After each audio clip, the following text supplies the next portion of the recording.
क्रोध एक ऐसी आग है जो सबसे पहले उस व्यक्ति को ही जलाती है जो इसे अपने भीतर पालता है।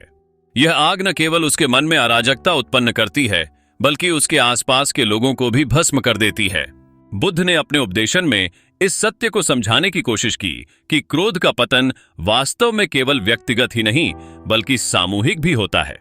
जब हम गुस्साते हैं तो हमारी सोच धुंधली हो जाती है और हम अपने चारों ओर के संबंधों को भी क्षति पहुंचाते हैं। एक दिन बुद्ध एक गांव में उपदेश दे रहे थे जब एक क्रोधित व्यक्ति ने उन्हें अपमानित करना शुरू किया। यह व्यक्ति बुद्ध की बातों से असहमत था और आई बातों का मखौल उड़ा रहा था। जब बुद्ध ने उसे शांतिपूर्ण ढंग से सुना तो उस गुस्से का ज्वाला और भड़क उठी।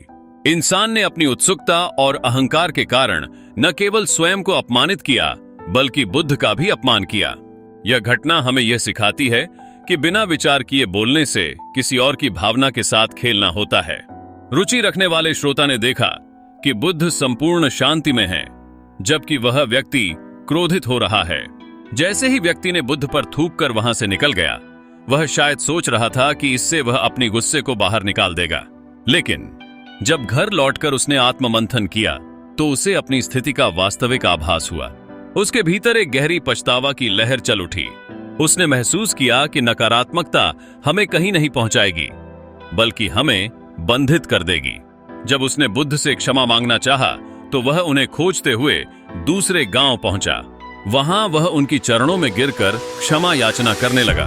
बुद्ध ने सहानुभूति पूर्वक उसकी हालत को समझा और उसे बताया कि जो कुछ हुआ वह बीत चुका है। वास्तव में यदि हम अतीत में जीते रहेंगे तो भविष्य की संभावनाएं नष्ट हो जाएंगी।